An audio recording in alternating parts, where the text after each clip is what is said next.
साथियों, आज हम पाठ 3 क्रियाकारक कुतूहल के बारे में पढ़ेंगे। इसकी व्याख्या में हम पहला श्लोक देखते हैं। उद्यमः साहसं धैर्यं बुद्धिः शक्ति पराक्रमः षडेते यत्र वर्तन्ते तत्र देवः सहायकृतः।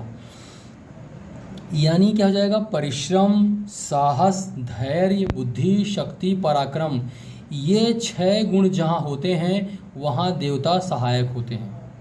अर्थात जिस व्यक्ति में परिश्रम, साहस, धैर्य, बुद्धि, शक्ति और पराक्रम ये 6 गुण विद्यमान होते हैं, देवता उनकी सहायता करते हैं, देवता भी उनकी सहायता करते हैं। ये इसका अर्थ आएगा। चलिए नेक्स्ट देखेंगे। विनयो वंशमाख्याति देशम आख्याति भाषितम संभ्रमः स्नेहम आख्याति वपुराख्याति भोजनम। इसका देखो क्या मीनिंग निकलेगा कि कहने का मतलब देखो यहाँ पे क्या निकल रहा है। जो विनम्रता है वो वंश के बारे में यानी आख्यान करती है, माने पता चलता है। विनम्रता से वंश का पता चलता है, भाषा से देश के बारे में पता चलता है, और उद्वेग यानी हड़बड़ी से प्रेम के बारे में पता चलता है, और शरीर को देखकर भोजन के बारे में पता चलता है। ऐसा इसका अर्थ निकलेगा। अर्थात विनम्रता से वंश के बारे में पता चलता है, भाषा से देश के बारे में पता चलता है, उद्वेग या हड़बड़ी से स्नेह या प्रेम के बारे में पता चलता है, और शरीर देखकर भोजन के बारे में जानकारी मिलती है या शरीर देखकर भोजन का पता चलता है। ये इसका मीनिंग मिलेगा। नेक्स्ट हम देखेंगे। मृगाः मृगैः संगम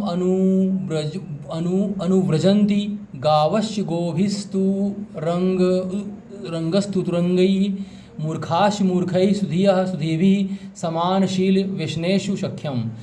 अब इसका मीनिंग यहाँ से निकालेंगे कि समान स्वभाव या लगाववश या मित्रता भाव से, यानी समान स्वभाव से या लगाववश या मित्रता भाव से जो हिरण है वह हिरणों का, और गाय जो है वह गायों का, और घोड़ा जो है घोड़ों का, और मूर्ख व्यक्ति मूर्खों का, और बुद्धिमान व्यक्ति बुद्धिमान व्यक्तियों का अनुसरण करता है।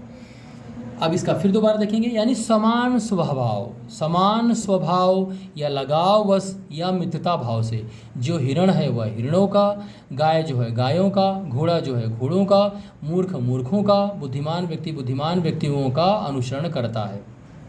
चलिए नेक्स्ट देखेंगे। विद्या विवादाय धनम मदाय शक्ति परेशान परपीड़नाय खलस्य साधुर्विपरीतर्थ मेदत ज्ञानाय दानाय च रक्षणाय। यानी खलस्य माने होता है दुष्ट व्यक्ति।